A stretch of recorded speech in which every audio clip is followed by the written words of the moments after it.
ప్రియమైన దేవుని పిల్లలారా, క్రీస్తు వారి పేరట మీ అందరికీ నా వందనాలు. దేవుని మహాకృపను బట్టి మరొకసారి దేవుడు నాకిచ్చిన ఈ అవకాశమును బట్టి కన్న తండ్రైన దేవుడికి కృతజ్ఞతాస్తుతులు చెల్లిస్తూ యూట్యూబ్ను వీక్షిస్తున్న మీ అందరికీ కూడా ప్రభు అయిన యేసుక్రీస్తు వారి పేరట నా వందనాలు. మరి ఈరోజు బైబిల్లో నుంచి ఒక ప్రాముఖ్యమైన సంగతిని మనం ముందుంచుకొని ఆలోచిద్దాం.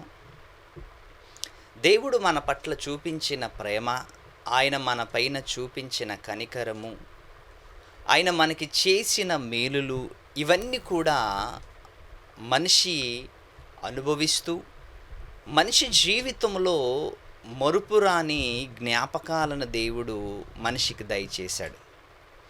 ఎప్పుడు మర్చిపోలేని జ్ఞాపకాలు మనిషికి దేవుడు దయచేస్తే వాటి విలువను మనిషి వెలకట్టలేకపోతున్నాడు, వాటి విలువను తెలుసుకోలేకపోతున్నాడు.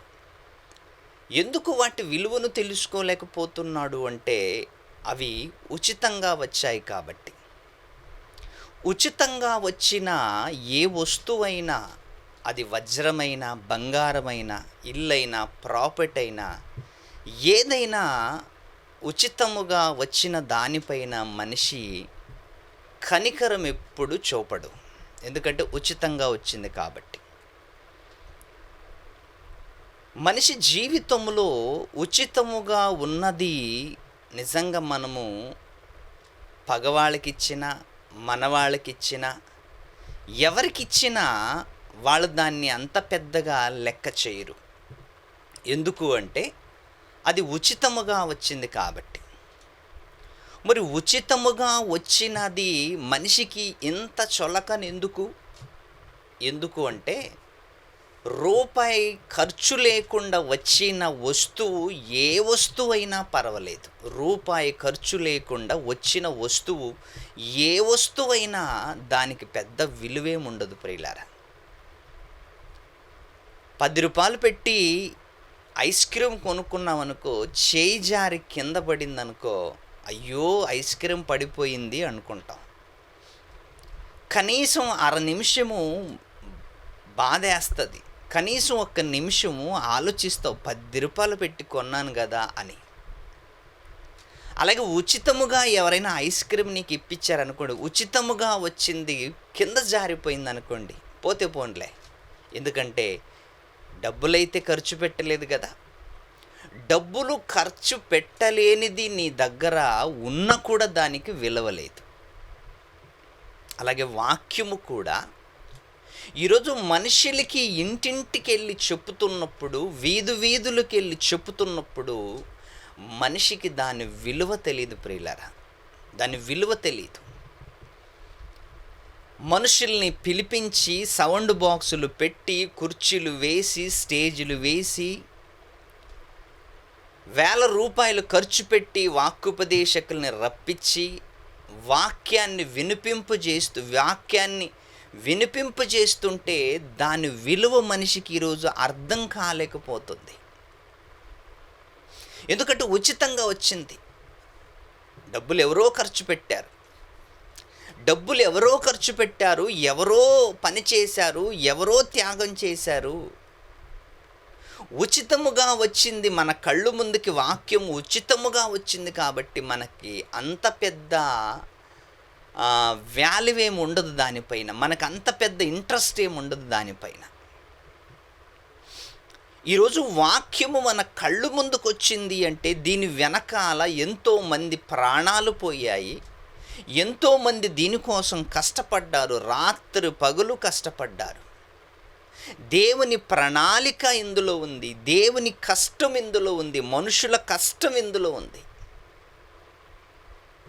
అలాంటిది మన కళ్ళు ముందుకు వచ్చేసరికి, మన చేతిలోకి వచ్చేసరికి అది మనకి ఎలాగైపోయింది అంటే చిన్న చూపులా మారిపోయింది. ఈరోజు అది చిన్న చూపుగా మారిపోయింది. అందుకే ఏదైనా మన దగ్గరికి వచ్చిందనుకోండి ఉచితముగా, మనకి పెద్ద లెక్క ఉండదు దానిపైన. అదే ఒక 10,000 పెట్టి కొన్నావనుకో, ఒక 20,000 పెట్టి కొన్నావనుకో, ఒక 1,00,000 రూపాయలు పెట్టి కొన్నావనుకో, ఎంత బాధ ఉంటుంది. ఎంత బాధ ఉంటుంది, ఎంత ఆవేదన ఉంటుంది దానిపైన చేయి జారిపోతే. అందుకే దేవుడు మనిషికి ఉచితముగా ఇచ్చాడు సత్యాన్ని. ఉచితముగా ఇచ్చిన ఈ సత్యము మనిషికి ఎక్కలేకపోతుంది, మనిషి ఎక్కించుకోలేకపోతున్నాడు ఈరోజు.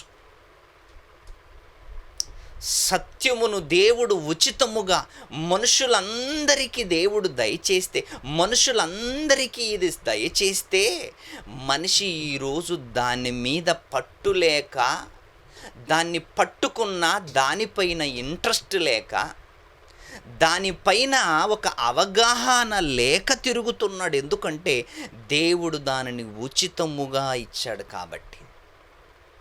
ఉచితముగా ఇచ్చాడు. ఉచితముగా వచ్చిన వజ్రమైన, ఉచితముగా వచ్చిన బంగారమైన, ఉచితముగా వచ్చిన ఏదైనా మనిషికి పెద్ద వాల్యూ ఉండదు. దాని గురించి మనిషికి పెద్ద ఇంట్రెస్ట్ ఉండదు, దాని గురించి మనిషికి పట్టింపు ఉండదు. ఎందుకంటే ఉచితముగా వచ్చింది. యేసుక్రీస్తు వారి బైబిల్ ఏమంటాడు తెలుసా? నేను మీకు ఉచితముగా ఇచ్చి తిని మీరు కూడా అనేకులకి ఉచితముగా ఇవ్వండి. రేటు లేదు, రేటు కట్టలేదు. ఒకవేళ దేవుడు రేటు కట్టి ఇస్తే కనీసం ఇప్పుడు కొందరైనా నమ్ముకున్నారు, అది కూడా నమ్మకపోవచ్చు ఆ రేటు కడితే. యేసుక్రీస్తు వారు నేను మీకు ఉచితముగా ఇచ్చాను, మీరు కూడా అనేకులకు ఉచితముగా ఇవ్వండి. ఉచితముగా వచ్చినది ఉచితముగా ఇచ్చారు. ఎందుకంటే అది ప్రారంభము. రేటు కడితే కొనుక్కునే స్థితి ఆ రోజు ఎవరికి లేదు. అందుకే యేసుక్రీస్తు వారి ఆలోచన, యేసుక్రీస్తు వారి ప్రణాళిక ఏంటంటే దీనిని మనం సమాజములోకి ఉచితముగా మనం అందచేయాలి. ఫ్రీ స్వస్థతలు ఫ్రీ, కుంటి వాళ్ళకి కాళ్ళు స్వస్థతలు చేయటం ఫ్రీ, గుడ్డి వారికి కళ్ళు ఇవ్వటం ఫ్రీ, చచ్చిన వారిని లేపటం ఫ్రీ. ఈరోజు మీరు బాగా ఆలోచించండి. ఒకరోజు యేసుక్రీస్తు వారు ఫ్రీగా చేసినవి ఈరోజు 1000 కోట్ల ఖర్చు పెడుతున్నారు. ఒకరోజు యేసుక్రీస్తు వారు ఫ్రీగా ఇచ్చినవి కాళ్ళు ఫ్రీగా ఇచ్చాడు, కళ్ళు ఫ్రీగా ఇచ్చాడు, కుష్ఠరోగుల్ని బాగు చేశాడు ఫ్రీగా, చచ్చిన వాళ్ళని లేపాడు ఫ్రీగా. చూసారా? ఒకప్పుడు ఆయన మనకి ఫ్రీగా చేసిన ట్రీట్మెంట్, ఫ్రీగా ఇచ్చిన స్వస్థతలు, ఫ్రీగా ఇచ్చిన అద్భుతాలు ఈరోజు వెలకడుతున్నారు. వాటికి ఈరోజు వెలకడుతున్నారు. అలా వెలకట్టి ఈరోజు సత్యాన్ని సమాధి చేశారు. ఈరోజు వెలకట్టేశారు. సత్యాన్ని మనిషి అవగాహనకు తెచ్చుకోవాలి. నిజంగా సత్యాన్ని మనిషి ఈరోజు ఎక్కడ దాకా తీసుకెళ్ళాడు అంటే ప్రియులారా, వాక్యాన్ని వినే స్థితిలో లేకుండా తీసుకెళ్ళాడు. వాక్యాన్ని వినే స్థితిలో లేకుండా తీసుకెళ్ళాడు. అందుకే ఈరోజు చూడండి, మనిషికి ఒకరోజు యేసుక్రీస్తు వారు ఫ్రీగా ఇచ్చినది, ఫ్రీగా స్వస్థతలు ఇచ్చాడు, ఫ్రీగా కాళ్ళు ఇచ్చాడు, ఎన్నో అద్భుతాలు ఫ్రీగా చేశాడు. అలా ఫ్రీగా చేసిన వాటికి ఆ రోజు సమాజములో విలువ లేకుండా పోయింది.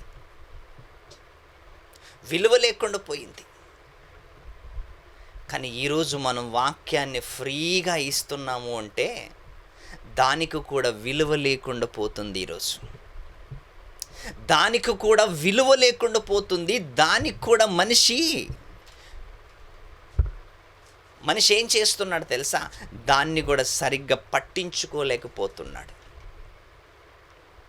అందుకే ఏదైనా నీవు తీసుకుంటున్నావంటే, ఏదైనా నీవు కొనుక్కుంటున్నావంటే నీ రెక్కల కష్టం, నీ కష్టార్జితాన్ని బట్టి కొనుక్కో. నీ కష్టార్జితాన్ని పెట్టి కొనుక్కో, అప్పుడు దాని విలువ నీకు తెలుస్తుంది. కష్టార్జితం పెట్టి కొనుక్కో, నీ రెక్కల కష్టముతో సంపాదించిన డబ్బుతో కొనుక్కో, దాని విలువ తెలుస్తుంది. అందుకే ఈరోజు బైబిల్లో మహాజ్ఞాన సంగతులు ఉచితముగా బోధించటానికి వెళితే వాటిని పట్టించుకోవటం లేదు. ఎందుకు అంటే అవి మనం ఉచితముగా ఇస్తున్నాం కాబట్టి. ఉచితముగా ఇచ్చిన వాటికి పెద్ద విలువలేముండవు. అది బంగారము లాంటి వాక్యమైన, వజ్రము లాంటి వాక్యమైన, ఏ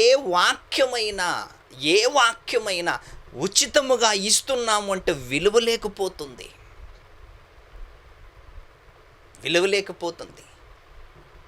ఫ్రీగా గవర్నమెంట్ వాళ్ళు స్కూల్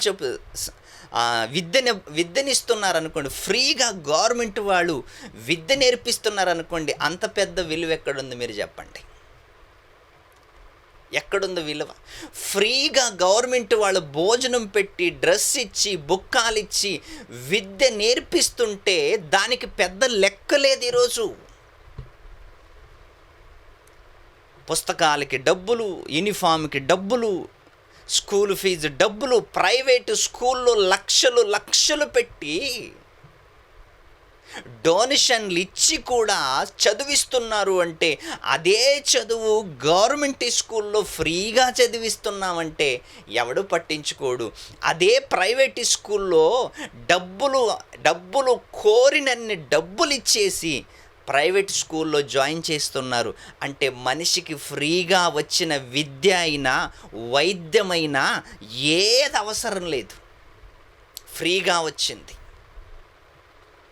అందుకే ఈరోజు లక్షలు పెట్టి మనిషి ఈరోజు విద్య కోసం లక్షలు పెట్టి చదివిస్తున్నాడు తమ పిల్లల్ని. అయినా వాళ్ళు పాస్ అవుతారని గ్యారంటీ కూడా ఇవ్వడు మళ్ళీ.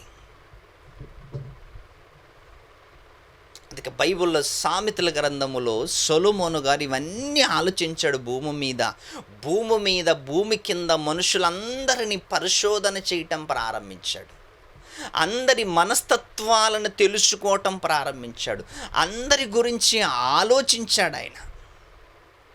భూమి మీద ఉంటున్న ప్రతి సందర్భాన్ని, ప్రతి సన్నివేశాన్ని, ప్రతి ఆలోచనని, భూమి కింద మనుషులందరిని గురించి ఆలోచించటం మొదలుపెట్టాడు. అలా ఆలోచించి మాట్లాడుతున్న మాట ఒకసారి చదువుకుందాం. 4వ అధ్యాయము 7వ వచనం. జ్ఞానమును విడువక ఉండిన ఎడల అది నిన్ను కాపాడును. జ్ఞానమును విడువక ఉండిన ఎడల అది నిన్ను 6వ వచనం నుంచి చదువుతున్నాను. జ్ఞానమును విడువక ఉండిన ఎడల అది నిన్ను కాపాడును. దానిని ప్రేమించిన ఎడల అది నిన్ను హెచ్చించును. దాన్ని నువ్వు ప్రేమించిన ఎడల అది నిన్ను హెచ్చించును. సామెతల గ్రంథం 4వ అధ్యాయం 6వ వచనం. జ్ఞానమును విడువక ఉండిన ఎడల అది నిన్ను కాపాడును. జ్ఞానమును విడువక ఉండిన ఎడల, జ్ఞానము విడిచిపెట్టావు అంటే నువ్వు నాశనమైనట్లే లెక్క. చూడండి, సొలొమోను గారు ఏం మాట్లాడుతున్నారు, ఎంత మంచి మాటలు మాట్లాడుతున్నాడు, ఎంత మంచి సలహాలు ఇస్తున్నాడు. ఆ రోజు తన చేతి కింద ఉంటున్న మంత్రులకైనా, ప్రధానులకైనా, సైనికులకైనా ఎన్ని మంచి మాటలు చెప్తున్నాడు ఆయన. జ్ఞానమును విడువక ఉండిన ఎడల అది నిన్ను కాపాడును. దాన్ని ప్రేమించిన ఎడల అది నిన్ను రక్షించును. దాన్ని ప్రేమిస్తే, దాని మీద నువ్వు ఆసక్తి చూపిస్తే, దాని మీద ఇంట్రెస్ట్ చూపిస్తే నిన్ను నెక్స్ట్ లెవెల్కి తీసుకెళ్తుంది అది.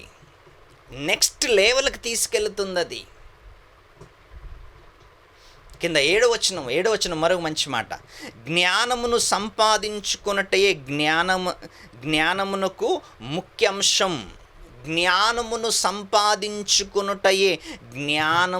ముఖ్యాంశం.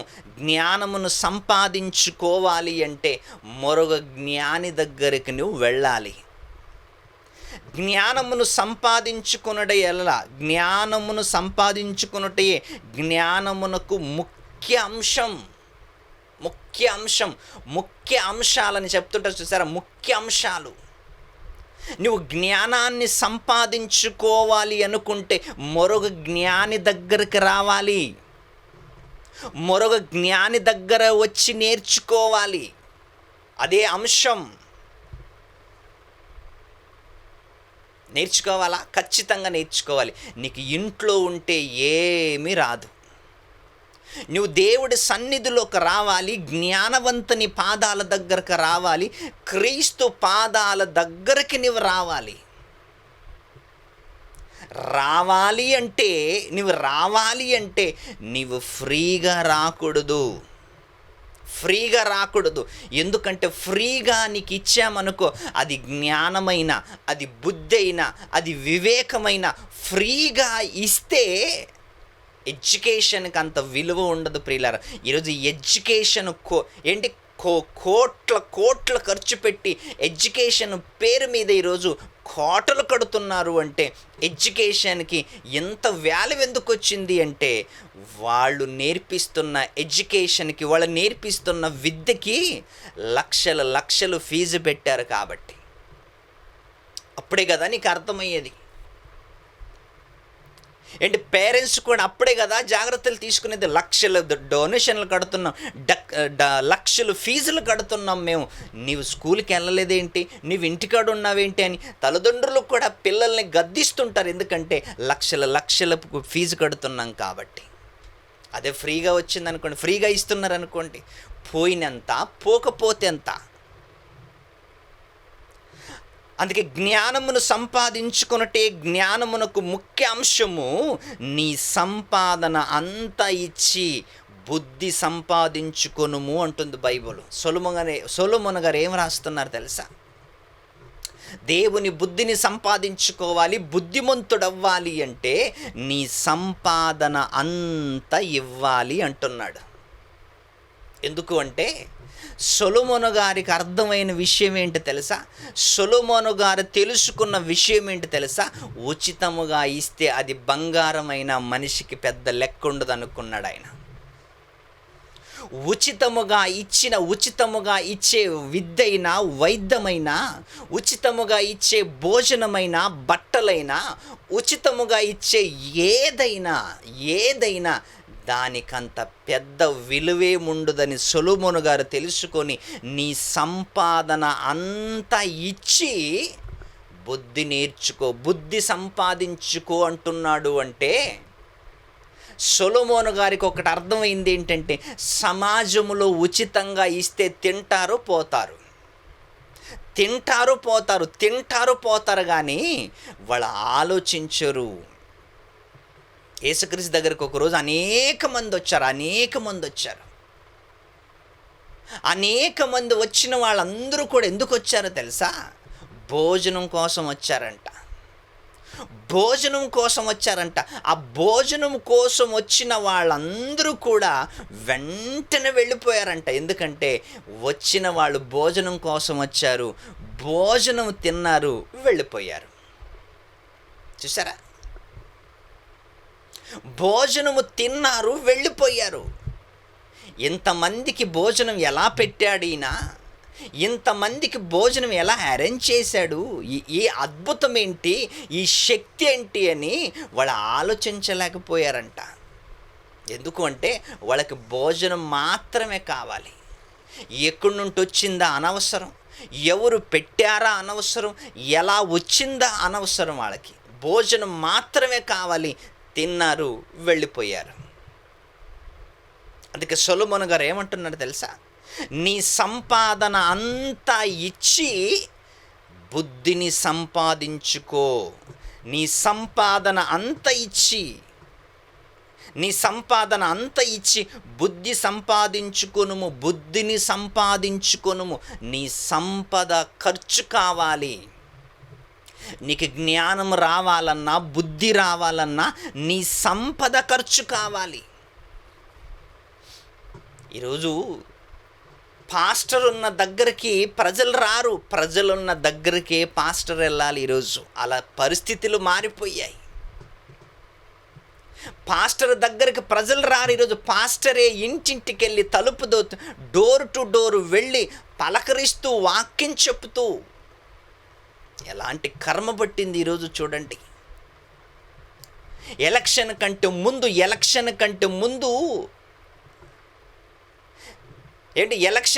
ముందు ఇంటింటికి ఓటు కోసం వస్తున్నట్లుగా ఈరోజు ప్రతి కాపరి కూడా ఇంటింటికి వెళ్ళే పరిస్థితి వచ్చింది. అంటే విశ్వాసులు ఎంత సన్నగిల్లిపోయారో మీరు ఆలోచించండి, ఎంత సన్నగిల్లిపోయారు. అయినా ఇంటింటికి వెళ్ళి వాక్యము చెప్పినా కూడా ఏమనుకుంటారు తెలుసా? అయ్యగారికి పనిపాటి ఏం లేదు, ఎప్పుడు కూడా తిరుగుతూనే ఉంటాడు అని చెప్తారు. ఎప్పుడు తిరుగుతూనే ఉంటాడు. అసలు దేవుని సేవకుని అలాంటి మాటలు అనొచ్చా? దేవుని సేవకుని అలాంటి మాటలతో నీవు పలకరించచ్చా? అసలు సేవకుడు నీ ఇంటి ముందుకు వచ్చింది నీవేదో పెడతావని, నీవేదో ఇస్తావని కాదయ్యా. నీ బాగోగుల గురించి వస్తాడు. నీ కష్టాలు కన్నీళ్ళు తూడ్చటానికి, నీ గురించి ప్రార్థన చేయటానికి ఒక సేవకుడు నీ గుమ్మము దగ్గరకు వస్తే ఆయన గురించి అలాంటి మాటలు నువ్వు పలుకుతున్నావంటే అసలు నీవు దేవుణ్ణేమి గౌరవిస్తావు, కాపరినేమి గౌరవిస్తావు, సేవకున్నేమి గౌరవిస్తావు? ఈరోజు మనుషులకి సేవకుడన్నా కాపరన్నా ఎలాగైపోయాడంటే వాళ్ళ దృష్టికి పనికిరానివాడుగా అయిపోయాడు. ఎందుకు పనికిరానివాడుగా అయిపోయాడు అంటే ఫ్రీగా వెళ్ళి మంచి మాటలు చెప్తున్నాడు కాబట్టి. ఉచితముగా వెళ్ళి ప్రార్థన చేస్తున్నాడు, ఉచితముగా వెళ్ళి వాక్యం చెప్తున్నాడు, ఉచితముగా వాళ్ళ కష్టాల గురించి దేవునికి మొరపెట్టుకుంటున్నాడు కాబట్టి. నీ సమస్యల గురించి సేవకుడు ప్రార్థన చేస్తున్నాడు, నీ సమస్యల గురించి దేవుడికి మొరపెడుతున్నాడు. అది నీకు అర్థం కాదు. ఎందుకంటే దానికి నువ్వు వెలకట్టలేవు. సేవకుడు చేసే ప్రార్థనకి, సేవకుడు నీ కుటుంబం గురించి చేసే ప్రార్థనకి, ఆయన నీ కుటుంబం గురించి చేసే విజ్ఞాపనలకు వెలకట్టలేవు. ఎందుకంటే వెలకట్టలేనంత ఖరీదైనది దేవునికి మొరపెట్టే ప్రార్థన. నీ కన్నీళ్ళు, నీ కుటుంబ సమస్యల గురించి ఒక సేవకుడు నీ కుటుంబం తరపున మొరపెట్టుకుంటున్నాడంటే దానికి నువ్వు వెలకట్టలేవు. ఆయన ఫ్రీగా ఇస్తున్నాడు అంటే దాని విలువ నీకు లేదు. దానికి వెలకట్టలేని ప్రార్థన, వెలకట్టలేని సేవకుడి కష్టము, సేవకుడు ఉచితముగా నీ దగ్గరకు వచ్చిస్తుంటే దానికి విలువ లేదు. విలువ లేకుండా చేసుకున్నావు. ఒకసారి మీరు బాగా ఆలోచించండి. అందుకే సొలొమోను గారు బాగా ఆలోచించి నీ సంపాదన అంతా ఇచ్చి బుద్ధిని సంపాదించుకో. ఫ్రీగా ఏది నీకు ఇచ్చినా దాని విలువ నీకు తెలియదు. ఫ్రీగా నీకు ఏది ఇచ్చినా దాని విలువ తెలియదు. కాబట్టి అది వాక్యం ఫ్రీగా ఇచ్చామనుకోండి కాళ్ళతో తన్నేస్తాడు. ఫ్రీగా ప్రార్థన చేశామనుకో దానికి పెద్దగా లెక్కలేముండవు. నువ్వు హాస్పిటల్లో ఉంటే బెడ్ దగ్గరకు వచ్చి ప్రార్థన చేస్తాడు. నీ కుటుంబంలో నీవు అనారోగ్యంగా ఉంటే ఇంటి దగ్గరకు వచ్చి ప్రార్థన చేస్తాడు. ఇలాంటి ప్రార్థనకి విలువ ఉందా ఈరోజు క్రైస్తవుల దగ్గర? వచ్చింటాళ్ళ ఆయన ఏంటి పనిపాట లేదు, వచ్చి ప్రార్థన చేసి వెళ్ళిపోతాడు. ఎన్నోసార్లు హౌస్ విజిటింగ్కి వెళ్తున్నప్పుడు, కుటుంబ దర్శనాలకు వెళ్తున్నప్పుడు, ఏమయ్యా కుటుంబం దర్శించటానికి మేము వస్తున్నామంటే ఒక్కొక్కడిచ్చే సమాధానం ఏంటి తెలుసా? నేను ఈరోజు లేను, బయటికి వెళ్తున్నాను, ఈరోజు నాకు టైం లేదు, నేను వేరే మీటింగ్లో ఉన్నాను అంటే అర్థం ఏంటి? మీరు మా ఇంటికి రాకండి అని అర్థం. మా ఇంట్లోకి వచ్చి ప్రార్థన చెయ్యకండి అని అర్థం. మా ఇంట్లోకి వచ్చి మా సమస్యల గురించి ప్రార్థన చెయ్యకండి అని అర్థం. ఎందుకు మీరు బాగా ఆలోచించండి ప్రియులారా. అందుకే బైబుల్లో ఒక కండిషన్ పెట్టింది. ఏంటి తెలుసా? కండిషన్ పెట్టింది. సొలొమోను గారు ఏం చెప్పాడు తెలుసా? నీ సంపాదన అంతా ఇచ్చి దేవుని జ్ఞానమును సంపాదించుకో. అప్పుడే వాళ్ళకి తెలుస్తుంది దాని విలువ. అప్పుడే వాళ్ళకి తెలుస్తుంది దాని విలువ. వస్తువు విలువ తెలియాలంటే దాన్ని కొనుక్కోవాలి. వస్తువు విలువ తెలియాలంటే దాన్ని కొనుక్కోవాలి. వాక్యపు విలువ తెలియాలి అంటే నీ సంపాదన అంతా ఇస్తేనే దాని విలువ తెలుస్తుంది నీకు. ఉచితముగా ఏది నీకు తెలీదు. ఉచితముగా ఏది ఇచ్చినా నీకు అంత పెద్ద ఇంట్రెస్ట్ ఉండదు. ఉచితముగా ఏది ఇచ్చినా దాని మీద నీకు అంతగా ఆశయం ఉండదు. ఎందుకంటే ఉచితముగా వచ్చింది కాబట్టి. ఒకరోజు షేబా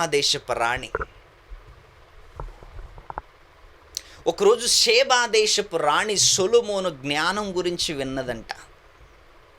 సొలొమోను గారి జ్ఞానము గురించి విన్న ఆమె ఏం చేసిందో తెలుసా? ఫ్రీగా వచ్చి నేర్చుకొని వెళదామనుకోలేదు. ఫ్రీగా వచ్చి నేర్చుకొని వెళదామనుకోలేదు. ఆమె ఏమనుకున్నదంట? రాజుల మొదటి గ్రంథం ఒక్కసారి మనం చదువుకుందాం. ఆమె తీరు చూస్తుంటే నిజంగా సొలొమోను గారి చెప్పిన మాటకి ఆమె ఆలోచించిన ఆలోచనలకి ఎంత దగ్గరగా ఉన్నాయి మీరు ఆలోచించండి. సొలొమోను గారి గురించి విన్నది, ఆయన జ్ఞానము గురించి విన్నది. ఆయన గురించి విన్న తర్వాత ఆమె ఆయన దగ్గరికి రావటానికి ప్రయత్నం చేస్తూ ఆయన దగ్గరికి వస్తూ ఏమి తీసుకొచ్చిందో 10వ అధ్యాయం ఒక్కసారి మొదటి రాజుల గ్రంథము 10వ అధ్యాయము మొదటి నుంచి 4 వచనాలు మనం క్లుప్తంగా చదువుదాం. నీ సంపాదన అంతా ఇచ్చి దేవుని జ్ఞానమును బుద్ధిని సంపాదించుకొని బైబిల్ చెప్పింది కదా, యాజ్ ఇట్ ఈజ్గా అదే చేసింది షేబా దేశపు రాణి. సొలొమోను జ్ఞానమును గురించి విన్న తర్వాత నిజంగా ఆమె ఏం పని చేసిందో మనం చదువుకుందాం. షేబా దేశపు రాణి యెహోవా నామమును గురించి సొలొమోనుకు కలిగిన కీర్తిని గురించి విని గుడార్థము గల మాటల చేత అతనిని శోధించుటకై వచ్చెను. ఆమె గొప్ప పరివారముతో వచ్చెను. సింగల్గా రాలేదంట. రాణి అండి ఆమె రాణి, ఒక దేశానికి రాణి. గొప్ప పరివారం వెంటబెట్టుకున్నది, సైన్యాన్ని వెంటబెట్టుకున్నది, సైన్యాధిపతులను వెంటబెట్టుకున్నది, మంత్రులను వెంటబెట్టుకొని గొప్ప పరివారముతో గంధవర్గములను, విస్తారమైన బంగారమును, రత్నములను ఒంటెల మీద ఎక్కించుకొని యెరూషలేమునకు వచ్చెను. సొలొమోను గారి జ్ఞానము వినాలి అనుకున్నది. సొలొమోను గారి జ్ఞానవంతమైన మాటలు నేర్చుకోవాలనుకున్నది. ఫ్రీగా కాదు, దాని వెల చెల్లించింది. బంగారములు, రత్న వైడ్యూర్యాలు ఇవన్నీ కూడా ఒంటెల మీద ఎక్కించుకొని వచ్చింది. ఈరోజు నువ్వు చర్చకు వస్తే ఏం తీసుకొస్తున్నావు?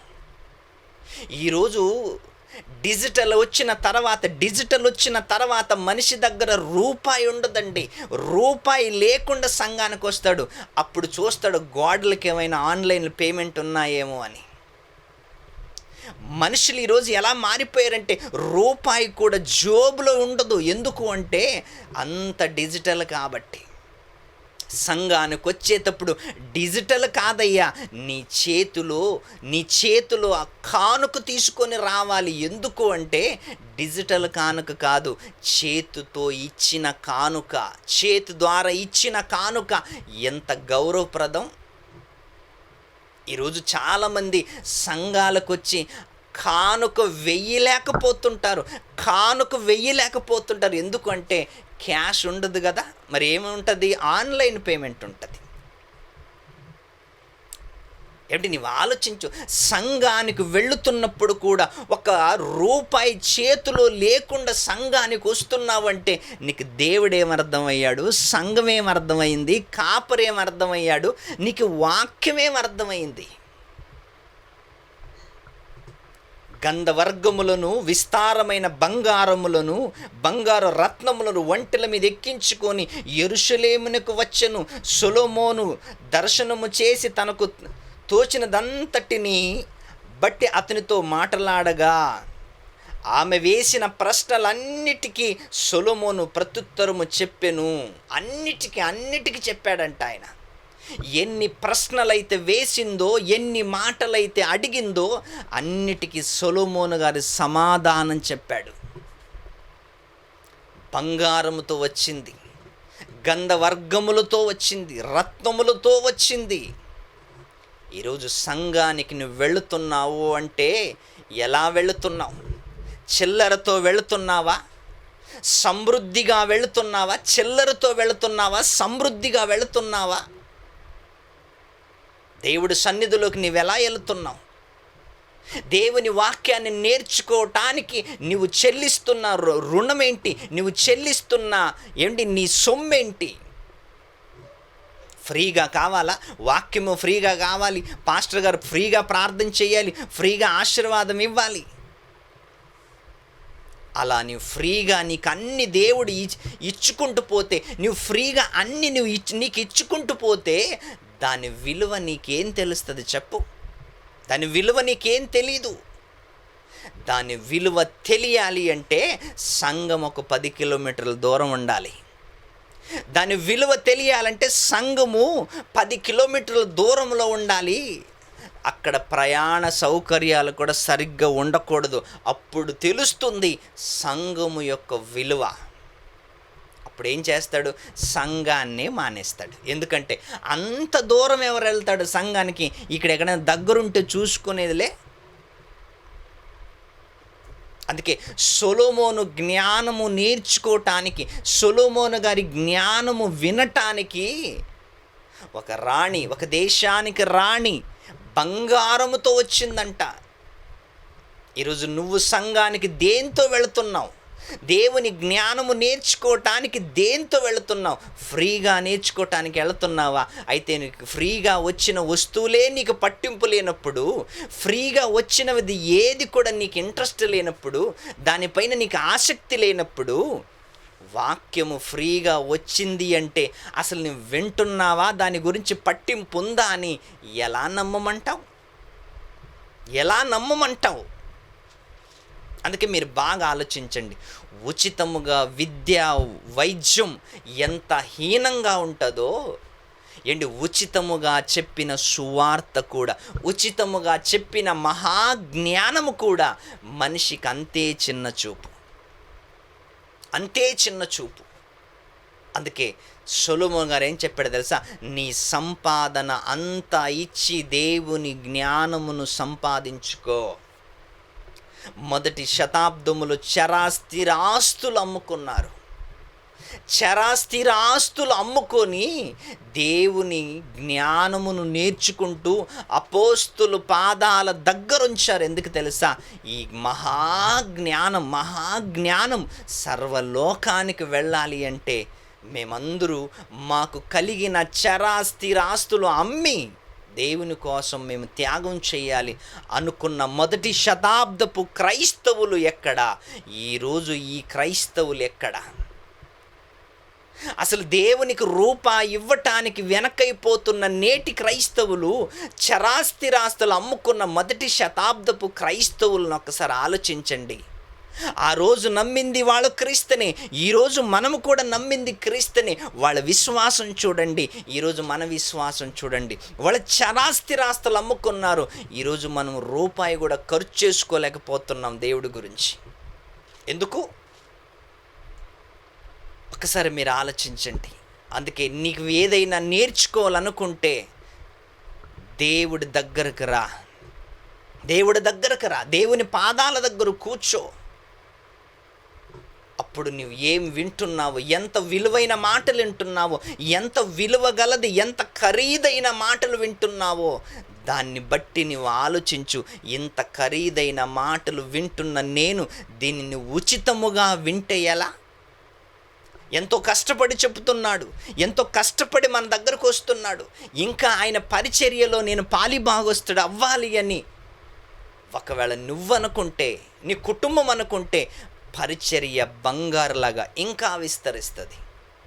పరిచర్య ఇంకా విస్తరిస్తుంది. ఎందుకంటే పరిచర్య విస్తరించాలి అంటే పరిచారకులకి చరాస్థిరాస్తులు ఒక రోజు మొదటి శతాబ్దములో ఎలాగ అమ్మి ఇచ్చారో, ఈరోజు నీవు చరాస్థిరాస్తులు అమ్మి ఇవ్వనక్కర్లేదు. నీవు సేవలో సపోర్ట్ చేస్తే చాలు, నీవు సేవలో సహకరిస్తే చాలు, సంఘములో నీవు సహకరిస్తే చాలంతే. అందుకే దేవుని మాటలు ఉచితంగా వస్తున్నాయని పెడచెవున పెట్టకండి. ఉచితముగా వస్తున్నాయని వాటిని చిన్న చూపు చూడకండి. ఉచితముగా వస్తున్నాయని కాలుతో తన్నేయకండి. అవే ఒకరోజు నీ మీద సాక్ష్యముగా లేస్తాయి. అవే మాటలు నీ మీద ఒకరోజు నీకు సాక్ష్యముగా లేస్తాయి. అందుకే వాక్యము గొప్పది, చెప్పేవాళ్ళు గొప్పవాళ్ళు. అందుకే నువ్వు చాలా జాగ్రత్తగా దేవుని మాటలు వినాలని ఆశిస్తూ ఈ సమయాన్ని ముగిస్తున్నాను. Thank you.